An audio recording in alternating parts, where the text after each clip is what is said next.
viajantes da vida, seja bem-vindo, seja bem-vinda, minha amiga que acompanha aqui as nossas vídeos da playlist Religião dos Espíritos. Hoje nós vamos mergulhar no Livro dos Espíritos mais uma vez para pensar em nós. E vamos contar aqui com a ajuda do Emmanuel, nessa mensagem que foi psicografada em 23 de fevereiro de 1959, que ele deu o título simplesinho, assim, ó, lá no capítulo 13, de Dizeste. Aquilo que a gente fala sobre nós mesmos. Mas é interessante porque ele pensou a questão 888 aqui do Livro dos Espíritos, que já está lá na terceira parte, na Lei de Justiça, Amor e Caridade. Quando se discute sobre caridade, nós já até tivemos um vídeo sobre isso, o primeiro de todos. Mas olha só que coisa interessante, gente. Como é que, das coisas gerais, de uma visão ampla a respeito do que a sociedade faz, Emmanuel nos faz questionar se nós temos recursos para fazer, não necessariamente aquilo que a sociedade entende como beneficência, mas a caridade de verdade. Porque de vez em quando, muitos de nós dizemos assim, eu sou pobre, pobre de marredeci, eu não posso fazer caridade nenhuma. Como se caridade fosse só dar coisas. Encher cestas básicas, caminhões de mantimentos, doar para os outros. A doutrina espírita é farta em nos mostrar que a caridade material é a mais fácil de fazer para aqueles que têm recursos materiais, mas ela edifica muito pouco, se não muda o nosso interior, se não mexe com aquilo que nós somos. E aí chegou-se num ponto aqui no Livro dos Espíritos, em que Kardec pergunta assim, mas é tão pobre assim a caridade material? Olha só que coisa esquisita, né? Tem que ter dinheiro para fazer caridade material, mas a caridade material é a pobreza das caridades. Uai, mas como é que é isso? E é exatamente assim. Allan Kardec, num determinado momento, ele pergunta diretamente aos espíritos. Assim, olha só. Que se deve pensar da esmola? Esmola mesmo, gente, ó, aquilo lá que o pessoal tira do bolso, dá na mão da pessoa que está sentada na rua, ou então faz uma doação de repente para alguém que está muito longe, passando por apertos, por dificuldades, mas não se importa, não sente no ato de dar o carinho, a fraternidade. É basicamente isso que é esmola, tá, gente? E aí os espíritos respondem assim, condenando-se a pedir esmola, o homem se degrada física e moralmente, embrutece-se. Uma sociedade que se baseie na lei de Deus e na justiça deve prover à vida do fraco, sem que haja para ele humilhação. Deve assegurar a existência dos que não podem trabalhar, sem lhes deixar a vida à mercê do acaso e da boa vontade de alguns. Então é lógico, minha gente, que, por exemplo, houve um evento climático, como esse que nós tivemos aí há alguns meses, lá no sul, a gente tem que mobilizar recursos materiais. É uma emergência, a gente vai lá e ajuda, a gente vai lá e socorre, mas se isso se torna uma rotina, ela diminui quem recebe. Ela faz com que a criatura fique humilhada, se degrada, né, física e moralmente. Porque uns às vezes até entendem assim, bom, já que eu não vou mesmo poder trabalhar, já que eu não vou mesmo, né, poder produzir, deixa eu lá virar um pedinte. E aí não procura mais, não se desenvolve mais. É claro que esses casos de acomodação não são a regra, tá, gente? Muita gente acha que tem que parar de fazer a caridade material porque existem os aproveitadores. Nananina, não. Nós vamos continuar e aí vamos fazer o seguinte, vamos verificar a real necessidade. Apareceu alguém no centro espírita pedindo uma cesta básica? Tem aquela visita à família, aquela busca, lógico que num momento emergencial, não tem como a gente fazer, nós damos a doação possível. Mas quando aquela pessoa voltar, a gente você agora vai entrar num programa que a nossa casa tem, de oferta de cesta básica, quando tem, e assim por diante. Para que a caridade material não vire um vício degradante. Aí, o espírito aqui aproveita para fazer uma crítica à sociedade materialista. Quando ele chama a atenção que assim, uma sociedade baseada na lei de Deus e na justiça não vai deixar ninguém pedindo esmolas. Ninguém parado numa rua, num canto, numa esquina, numa porta de supermercado pedindo esmola. Tem que haver recursos, tem que haver mecanismos, como ele diz ali, para prover aqueles que não podem trabalhar. Mas e se o indivíduo pode trabalhar?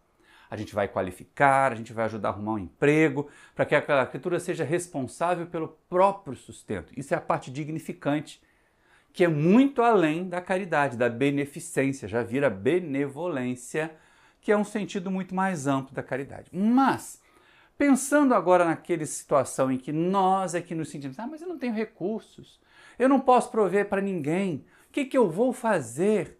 Eu sou pobre, de marredecia, eu não posso fazer a caridade nesse sentido nem de ajudar os outros.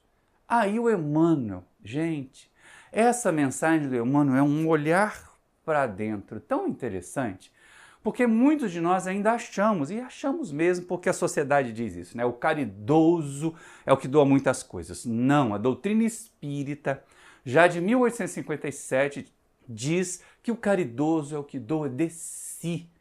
Kardec, lá no Evangelho segundo o Espiritismo, exalta o óbolo da viúva. Jesus também. Então não é a caridade moral, a material mais importante, é a caridade moral. E essa a gente não precisa de muito recurso.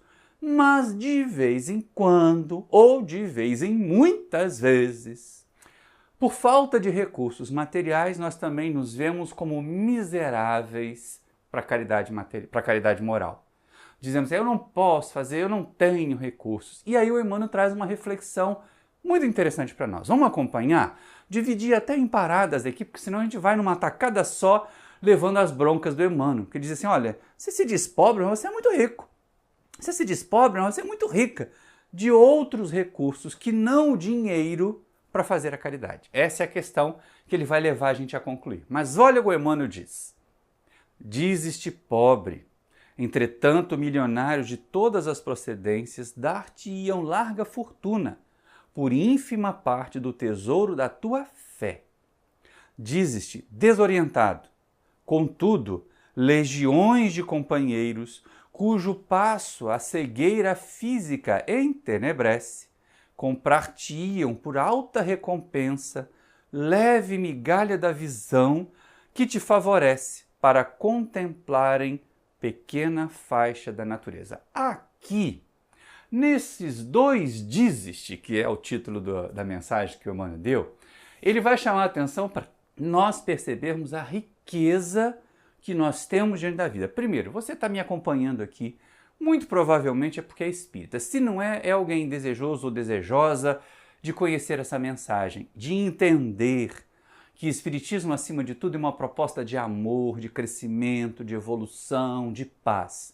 Então chegou aqui com essa ideia de acreditar em algo mais ou de querer acreditar em algo mais do que apenas a vida material. Então, existe uma nesga de fé que seja, um raiozinho que seja de fé em você, meu amigo, em você, minha amiga, como existe em mim.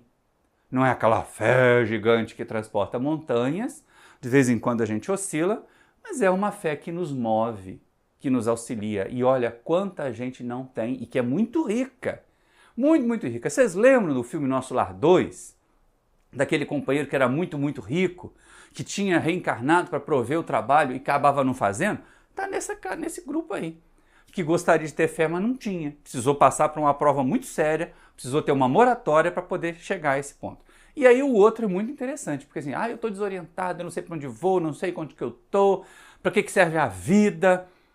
Mas a gente enxerga. Você já parou para olhar o pôr do sol aí na sua cidade? Da janela, da varanda da sua casa? Já parou para observar um nascente? Para isso tem que acordar cedo, né? Para observar um nascer do sol, para observar a natureza em volta, para observar o rosto do bebê que dorme no berço. Então o simples olhar, o simples dom de ver já nos deveria fazer sentir milionários. E aí muitos que não têm, tendo dinheiro, queriam pagar muito por isso, mas não podem, não adianta, não tem nada. Aí o Emmanuel prossegue, olha só. Dizes-te impedido de praticar o bem. Todavia, multidões de pessoas algemadas aos catres de enfermidade oferecer-te-iam bolsas repletas, por insignificante recurso da locomoção com que te deslocas, de maneira a se exercitarem no auxílio aos outros. Dizes-te desanimado, sem te recordares, porém, de que vasta fileira de mutilados estariam dispostos a adquirir com a mais elevada cota de ouro a riqueza de teus pés e a bênção dos teus braços. E é interessante nós vemos os dois slides aqui, porque assim, é realmente, né? A gente muitas vezes assim, eu não posso fazer nada de bom, eu não tenho recurso nenhum para fazer nada de bom. Mas quantas pessoas que estão doentes, presas numa cama, gostariam só de poder levantar e lavar a louça da sua própria refeição, mas não podem, dependem dos outros. Dependem dessa caridade adicional aí dos outros. E elas gostariam de ter o recurso que nós temos, da mobilidade, da capacidade de ir, de fazer. Poxa, se eu posso ir, se eu posso fazer, eu posso identificar quem precisa. Se eu posso caminhar, eu posso também abraçar. Mesmo sem dinheiro, sem um tostão furado, eu posso abraçar aquela pessoa que está passando pelo luto, que não entende ainda. E aí pensa bem, eu sou tão tadinho de mim, a vida está tão chata, não tem perspectiva, estou desanimado. Aí já pensou? Com essas mãos funcionando, com essas pernas funcionando, de vez em quando fazendo croque-croque, creque-creque por causa das articulações já envelhecidas, mas está funcionando. Quantas pessoas paralisadas, quantas pessoas de novo presas aos leitos de dor gostariam de ter a mobilidade que a gente tem para fazer alguma coisa. Pés e mãos ativos, pés e mãos capazes de realizar. E a gente lamentando que é pobre. A gente não pode ser pobre de Marredeci se tem esses recursos aí. E aí o Emmanuel prossegue, olha só que bonitinho. Dizes-te em provação, mas olvidas, esqueces, que na triste enxovia dos manicômios, inúmeros sofredores cederiam quanto possuem, para que lhes desses um pouco de equilíbrio e de lucidez. Dizes-te impossibilitado de ajudar com a luz da palavra. No entanto, mudos incontáveis fariam sacrifícios ingentes para deter algum recurso do verbo claro que te vibra na boca.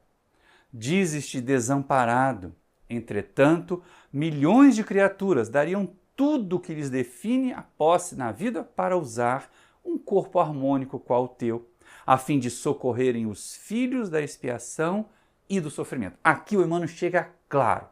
Com esses 3 dizes daqui, que são os 3 dizes final, depois ele vai caminhar para o encerramento, ele chama a nossa atenção assim, olha, você está achando aí que está em provação, está passando por enfermidade, mas pensa nos loucos, pensa nas pessoas que estão... Agora não existe mais manicômio, né? Na época que ele escreveu, tinha aquelas colônias para doentes mentais, pessoas colocadas na condição mais abjeta, que poderiam ficar muito felizes se tivesse o pingo de raciocínio que nós temos para entender que nós estamos passando por provações.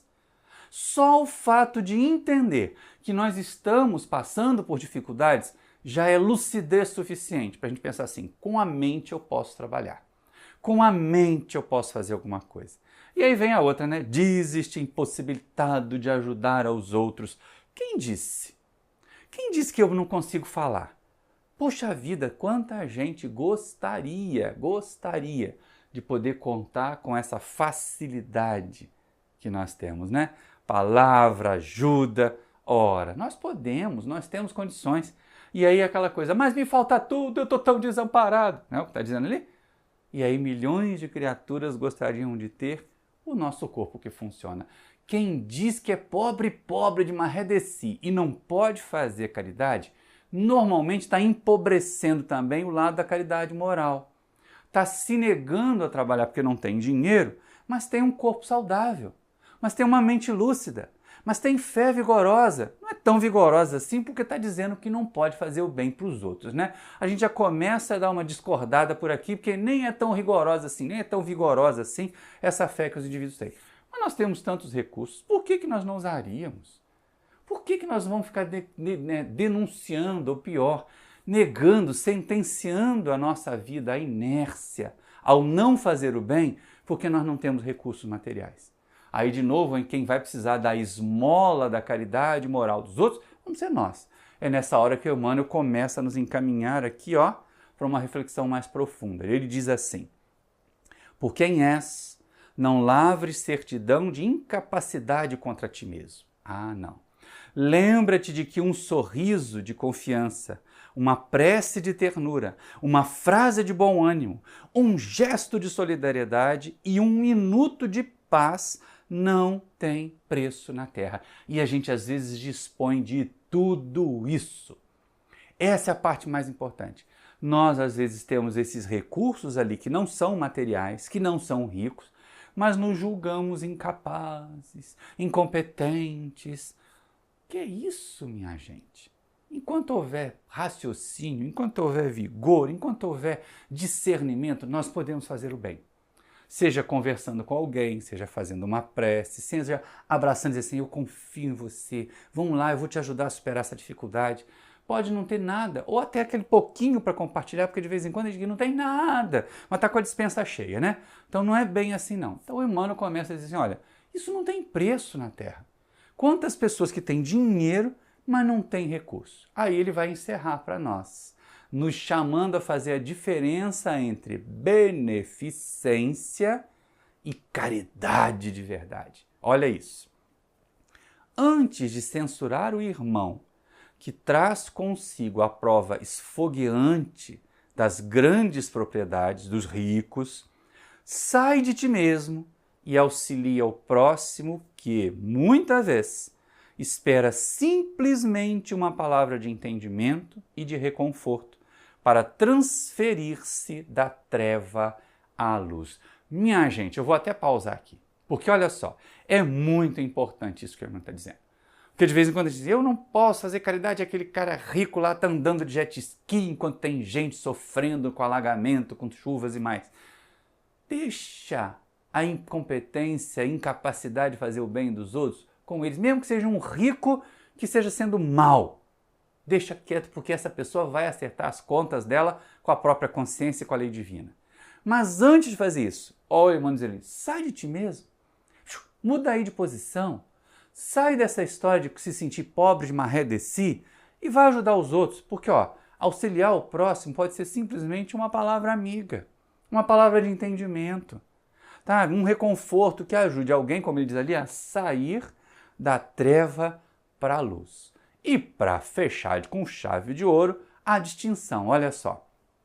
E então perceberás que a beneficência é o cofre que devolve patrimônios temporariamente guardados à distância das necessidades alheias. E que a caridade lídima e pura é amor sempre vivo, a fluir incessante do amor de Deus. Então tem diferença, né? A beneficência é aquele cofre que se abre, é o deter para doar. É simples, é assim. Apenas para atender a necessidade está longe. Mas a caridade verdadeira, a caridade lídima e pura, é amor. É o quanto nós fazemos os nossos gestos, as nossas atitudes, o quanto nós nos doamos por amor. É por amor, né? Por amor apenas. É por do verbo por, colocar amor nas nossas ações caritativas, mesmo que elas não sejam de beneficência. Mesmo que nós não tenhamos condições de dar a esmola, podemos dar o sorriso, podemos dar um pouco o óbolo da viúva, que não eram só as moedinhas, mas era o esforço que ela demonstrava de economizar para poder ter o que doar para os seus semelhantes. Gente, isso é muito importante, até porque, lembrando, né, na cultura judaica, as viúvas eram passíveis de ser assistidas, e aquela lá estava assistindo. Ela resolveu sair da condição de pobre de maré de si para alguém que resolve ajudar os outros. Isso é muito interessante, porque a gente pode transportar para o hoje. A gente pode entender assim, eu não tenho nada, nenhum recurso material para fazer beneficência, mas eu ainda tenho recurso para fazer a caridade. O que não exime, vamos pausar aqui agora, o que não exime a sociedade como um todo de agir para que as pessoas não sejam mendicantes, para que a esmola não seja necessária. É lógico que aqui o Emmanuel e nós só abordamos a questão 888, mas o Kardec faz uma questão 888A, que quem responde é São Vicente de Paulo, em que ele pergunta se ele reprova a esmola. E o Espírito diz que não, mas ela precisava ser melhor aplicada, só naqueles casos em que realmente a pessoa não tem nenhuma condição de se prover. Mas não é vexatório? Claro, a fome tem pressa.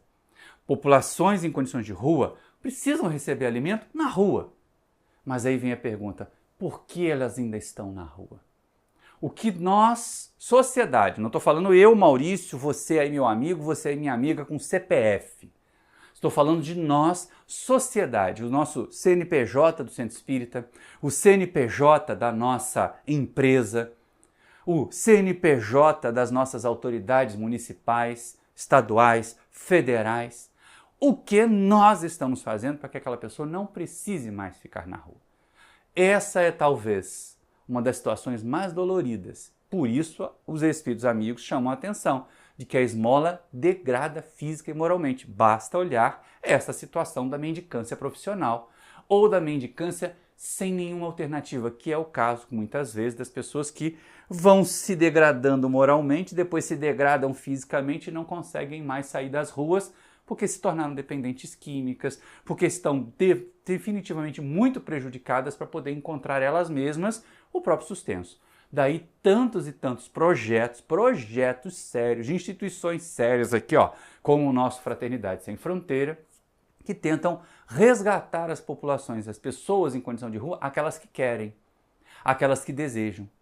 Então eu me lembro de uma história que a nossa querida Elô Paisano contou dos semeadores de esperança lá de Belo Horizonte, que resgataram uma jovem grávida da rua e ela conseguiu viver com dignidade porque ela recebeu o apoio e o amparo. Então vamos perceber as nossas riquezas aqui com Emmanuel, mas também enquanto sociedade vamos trabalhar para que a esmola não seja o primeiro recurso, mas o último recurso de alguém.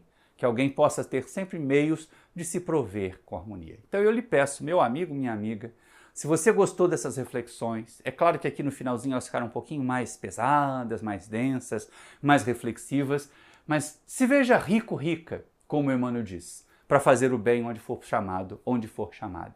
Se você gostou dessas reflexões, se inscreve no canal se ainda não é inscrito. Acione o sininho para receber as notificações. Se puder, deixa um like aí agora se gostou. Se não gostou, deixa o dislike, mas me conta. Me diga por que não gostou ou por que gostou, para a gente saber como é que o nosso trabalho está chegando até você.